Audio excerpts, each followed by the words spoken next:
डोडो TV.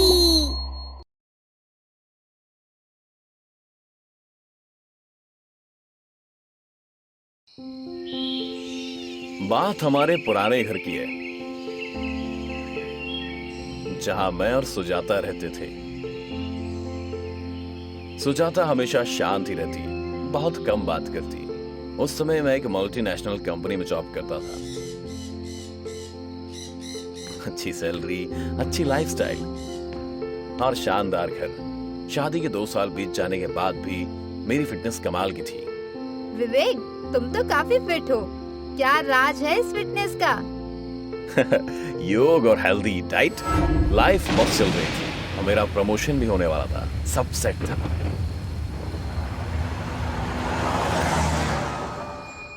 इसी दौरान एक दिन सुबह विवेक जागा।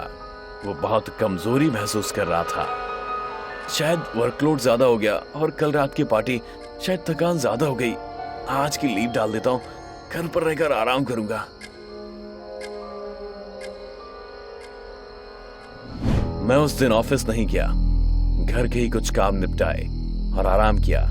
शाम होते होते मैं अच्छा महसूस करने लगा। दिन बीत चुका था और फिर मैं पार्टी के लिए तैयार था।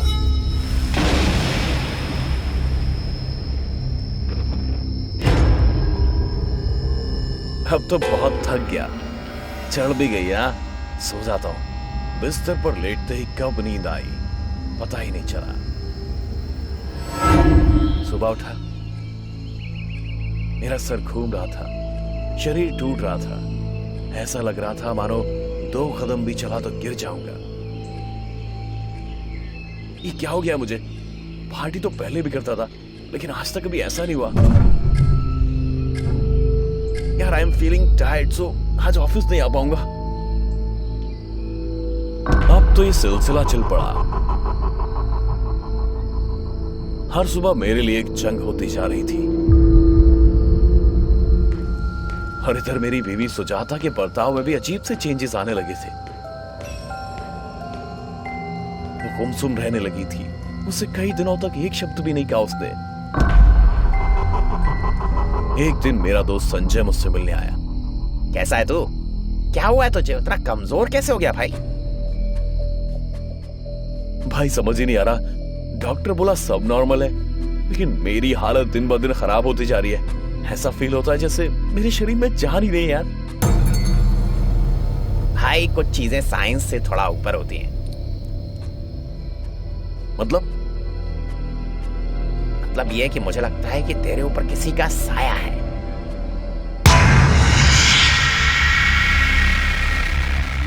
वैसे मैं इन बातों पर विश्वास नहीं करता, लेकिन उस रात संजय की बात ने मुझे सोने नहीं दिया। मैं देर रात तक जाग रहा था। तभी लगभग 12 बजे मुझे कुछ आहट सुनाई दी। कौन है वहां? सुजाता, तुम हो क्या?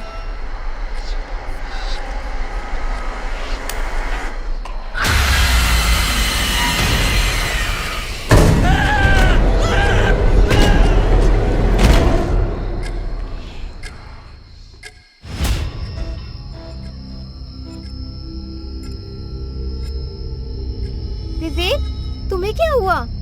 रात में तुम्हारे चीखने की आवाज आई। मैंने जागकर देखा तो तुम सो रहे थे। क्या हुआ था? कोई सपना देखा था क्या?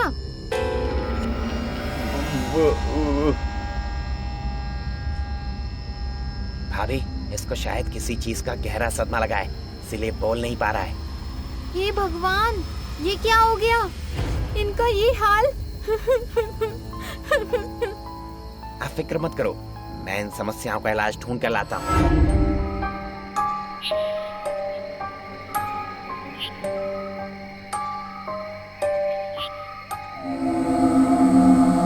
ये बाबा पिशाचनाथ हैं। 40 सालों की तपस्या के बाद शक्तियां प्राप्त की हैं बाबा ने। अब चिंता मत कर, तेरे पति को कुछ नहीं होने दूंगा। आप बस मेरे पति को पहले जैसा कर दो। आप जो बोलोगे मैं करने को तैयार हूँ। वो बाबा अब तक अपना पूरा मंत्र तंत्र सजाकर घर के हॉल में बैठ चुका था। तेरे घर में एक चुड़ैल का वास है। मैं उपाय करता हूँ, लेकिन उसके लिए एक भैंसे की बलि देनी होगी, इसलिए तुम 50,000 रुपए संजय को दे दो। मेरे घर में यह सब खेल चल रहा था और मैं चुपचाप पड़ा देख रहा था।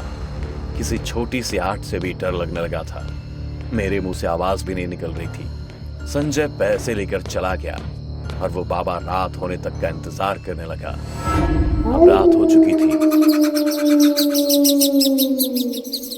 और मेरा डर बढ़ने लगा था। घड़ी में जैसे ही 12 बजे फिर वही हुआ जो मेरे साथ रोज हो रहा था। मेरे बगल में बैठी सुजाता ऐसे बैठी थी जैसे उसे कुछ भी पता ना हो। मैं बोल नहीं पा रहा था, भीतर ही भीतर घुट रहा था।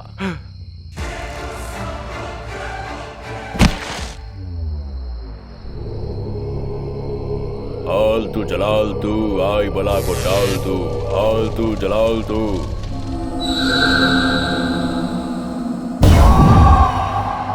पाखंडी मूर्ख, तूने इस औरत को बेवकूफ बना दिया, लेकिन अब तेरा ये पाखंड यहीं इसी घर में दफन होगा।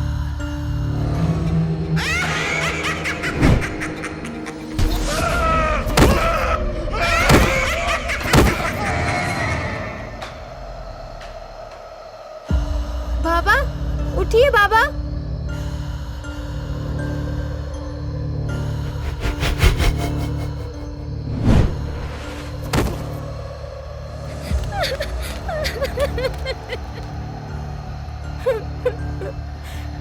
तुम जो कोई भी हो, मेरे पति की जान बख्श दो। इन्होंने तुम्हारा क्या बिगाड़ा है? मुझे तेरे पति के खून का स्वाद लग गया है।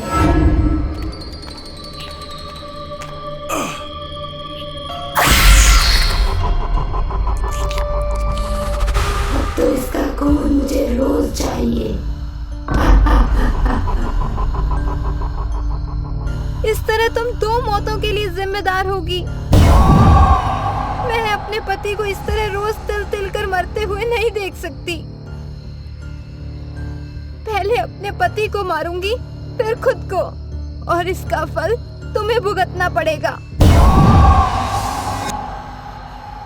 सुजाता की बात सुनकर चुड़ैल का और ज्यादा गुस्सा आ गया और वो सुजाता की तरफ तेजी से बढ़ी। सुजाता को जैसे ही पकड़ा, सुजाता के गले में पड़े मंगलसूत्र की रोशनी और शक्ति निकली। चुड़ैल गिरकर जमीन पर सड़कर धुआं धुआं हो गई। एक पत्नी के प्रेम और विश्वास की वजह से उसके पति की जान बच गई और बुराई का हमेशा के लिए अंत हुआ और अच्छाई की जीत हुई। राहुल और प्रीति तेज कदमों से घर की तरफ बढ़ते जा रहे थे। रात का अंधेरा बढ़ता ही जा रहा था और उनके कदमों की चाल भी। राहुल भैया, हमें इधर से नहीं आना चाहिए था। इस रास्ते पर ही तो वो चुड़ैल का घर पड़ता है। हाँ प्रीति, तुम ठीक कह रही हो, पर अब डरो मत, मैं तुम्हारे साथ हूँ। हम जल्दी से घर पहुंच जाएंगे। हाँ, वो दोनों आगे बढ़ ही रहे होते हैं। रास्ते में उस चुड़ैल का घर पड़ता है। वहां पहुंचते ही अचानक से तेज हवाएं चलने लगती हैं। स्ट्रीट लाइट भी जलने बुझने लगती है और तभी सामने आती है वो बड़े नाखूनों वाली चुड़ैल। इससे पहले कि प्रीति राहुल से कुछ कह पाती, कुछ समझ पाती, चुड़ैल प्रीति के बाल पकड़कर उसे ऊपर खींच लेती है। चुड़ैल आसमान में उड़ने लगती है। उसके बड़े शरीर के सामने प्रीति का शरीर एकदम छोटा सा लग रहा था। आज मैं इसे अपने साथ ले जाऊंगी, इसका खून पी जाऊंगी और अपनी भूख मिटाऊंगी। ऐसा कहकर वो चुड़ैल प्रीति के गले पर नाखूनों की चोट करती है। प्रीति के गले पर घाव हो जाते हैं और उसका खून चुड़ैल के नाखूनों पर लग जाता है और चुड़ैल नाखूनों पर लगा खून पीने लगती है। मेरी बहन को छोड़ दो, प्लीज प्लीज उसे छोड़ दो। मेरी बहन को छोड़ दो, प्लीज उसे छोड़ दो। चुड़ैल कोई जवाब नहीं देती है और कुछ ही देर में हंसते हुए वो अपने घर चली जाती है। राहुल दरवाजा खटखटाता है। प्रीति, मेरी बहन, छोड़ प्रीति को, छोड़। अंदर से कोई आवाज नहीं आती है। राहुल दरवाजा खोलने की कोशिश करता है पर थक हार गया। वापस लौट जाता है। ये कहानी है मंगीपुर नाम के एक गांव की, जहां सारे गांव वाले एक चुड़ैल के डर के साए में जीते हैं। ऐसा नहीं है कि पहली बार इस गांव में चुड़ैल किसी को लेकर गई है। जो भी चुड़ैल के घर के आसपास से निकलता है, चुड़ैल उसे पकड़ लेती है और कभी कभी रात के अंधेरे में वो गांव से भी लोगों को पकड़ कर ले जाती है और उनका खून पीती है। और फिर वो चुड़ैल उसके साथ जो भी गांव वाला होता है उस घर में जाकर गायब हो जाते हैं। उस घर का गेट कभी कोई नहीं खोल पाता है, पर इस बार राहुल ने तय कर लिया था कि वो किसी भी हालत में अपनी बहन को वापस लाकर रहेगा। कोई मेरी मदद करे या ना करे, मैं जरूर अपनी बहन को बचाऊंगा। मैं आज रात को उस चुड़ैल के पास जाऊंगा। हो सकता है मुझे वहीं उसे पकड़ने का कोई तरीका मिले।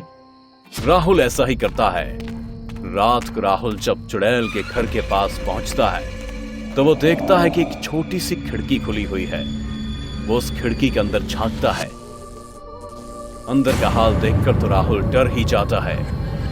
अरे ये क्या, ये इतने सारे लोग ऐसी पेड़ियों में जकड़े हुए, इनके शरीर पर कितनी चोटें और ये कैसे दर्द की वजह से रो रहे हैं। मेरी प्रीति, वो नहीं प्रीति, इतने दर्द में मेरी बहन और ये सब लोग भी, और ये टब में कितना खून भरा हुआ है। इतने सारे लोगों का खून मैंने इकट्ठा कर लिया है और उन्हें बोतल में बंद कर लिया है। मजा आ रहा है। चलो इन लोगों को और तकलीफ देती हूँ।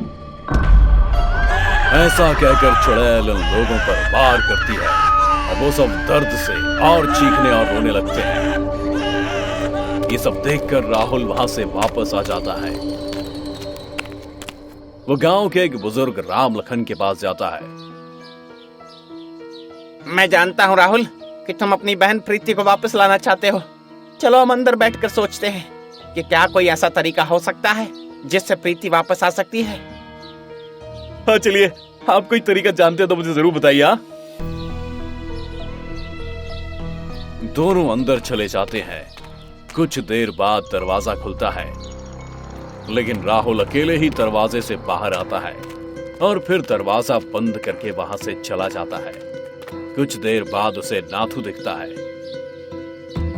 राहुल, मैं तुम्हारी मदद करना चाहता हूँ, लेकिन आज ही अखबार में एक तांत्रिक बाबा के बारे में पढ़ा जो चुड़ैलों को मार देते हैं, और इसीलिए मैंने उन्हें यहाँ बुलाया है, समझे? ठीक है, चलिए अंदर चलकर उनका इंतजार करते हैं। राहुल और नाथू अंदर जाते हैं। अंदर से सिर्फ राहुल बाहर आता है और दरवाजा बंद कर देता है। कुछ देर बाद वो बाबा भी गांव आ जाते हैं। चुड़ैल का वार हो या चुड़ैल का प्रहार, गांव शहर कहीं भी मचा हो हाहाकार, करता हूँ ऐसा वार, चुड़ैल चुड़ैल को देता हूँ मैं मार, नाम है मेरा बाबा भूतमार। बाबा चुड़ैल के घर की तरफ ना जाते हुए दूसरी तरफ जाने लगते हैं। बाबा, ये आप किधर जा रहे हैं? इधर चुड़ैल का घर नहीं है, ये राहुल का घर है। बाबा कुछ नहीं बोलते हैं और राहुल के घर के पास पहुंचकर कहते हैं, अरे ओ चुड़ैल, मारू मैं कोई मंत्र, जानता हूं मैं कि तू है राहुल के अंदर। बाबा की बात सुनकर सब लोग हैरान हो जाते हैं। दरअसल उस दिन जब राहुल चुड़ैल के घर अंदर झांक कर देख रहा था, तब चुड़ैल ने उसे देख लिया था और उसके अंदर आ गई थी। चुड़ैल ने राहुल के रूप में राम लखन और नाथू को भी मार दिया था। बाबा की बात सुनकर चुड़ैल राहुल के अंदर से बोलती है, बाबा तू मुझे नहीं पकड़ सकता। ऐसा कहकर चुड़ैल राहुल के अंदर से निकलकर भाग जाती है और राहुल नीचे गिर जाता है। बाबा राहुल को पूरी बात समझाते हैं और फिर वो दोनों और कुछ गांव वाले उस चुड़ैल के घर की तरफ जाते हैं। ए चुड़ैल, बाहर आ, आज तू नहीं बचेगी क्योंकि अब तू मेरे हाथ आएगी और मारी जाएगी। चुड़ैल बाहर आती है और कहती है, अरे ओ बाबा, मैं यही थी और यही रहूंगी। तू मेरा कुछ नहीं कर पाएगा। मंत्र मेरा दिखाए असर, चुड़ैल की शक्ति हो बे असर। अरे ओ बाबा, ये क्या किया तूने? मेरी शक्ति क्यों काम नहीं कर रही?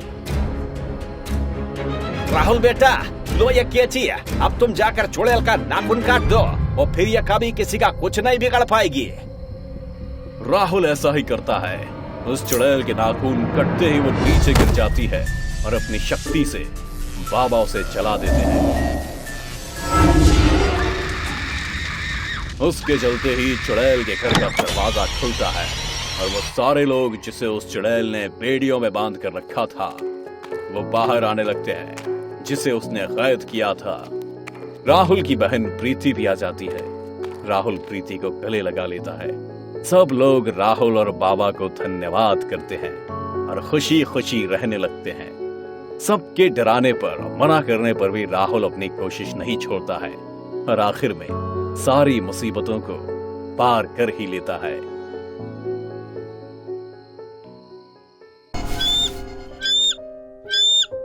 संजय एक बार फिर से जुए में हार कर अपने घर की तरफ लौट रहा था। ना जाने कैसी किस्मत है, अब कितना कितना रुपया जीतते हैं जुए में, लेकिन मैं हूं हमेशा हार जाता हूं। पता नहीं मेरे किस्मत के पासे कब पलटेंगे। संजय सोचता हुआ जा ही रहा होता है, तभी उसे रास्ते में चमकते हुए पासे दिखाई देते हैं। उन पासों को उठा लेता है। लगता है ये पासे मेरी किस्मत बदलेंगे, तभी तो ये इतने अनोखे लग रहे हैं। संजय पासों को लेकर चला जाता है और अपने घर पहुंचता है और पासों को एक जगह रखकर सो जाता है। उसे लगता है कि ये पासे शायद उसकी किस्मत बदलने वाले हैं, पर ये पासे असल में क्या करने वाले हैं ये तो कोई नहीं जानता था। अगले दिन वो फिर से एक क्लब में जुआ खेलने जाता है। चलो जरा आओ, मेरे साथ खेलो। अरे तुम फिर आ गए हजारने। चलो देखते आज कौन हारता है। ऐसा कहकर संजय राजू और कुछ लोगों के साथ जुआ खेलने लगता है और आज वो जीत भी जाता है। संजय जीते हुए पैसे लेकर घर आता है और सोचता है, लगता है इस पासे नहीं मेरी किस्मत बदली है। तभी तो आज इतने महीनों बाद मैं पहली बार जीता हूं। राजू और वो कुछ लोग क्लब से निकल रहे हैं जिनके साथ संजय जुआ खेल रहा था। अचानक अंधेरा हो जाता है। सब लोग वहां मरे पड़े हुए हैं, जिनके शरीर से खून निकल रहा है और उनके कुछ अंग गायब हैं। किसी का हाथ नहीं है तो किसी का पैर, किसी का सर नहीं है। अगले दिन सुबह डोर बेल की आवाज से संजय उठता है और जाकर दरवाजा खोलता है। दरवाजे पर पुलिस खड़ी है। तुम्हारा ही नाम संजय? हाँ मैं ही संजय हूँ। क्यों? कल तुम मूनलाइट क्लब में जुआ खेलने गए थे। हाँ, पर आप ये सब क्यों पूछ रहे हैं? वहां कल तुम्हारे साथ बाकी जितने भी लोग खेल रहे थे उन सब का खून हो गया है।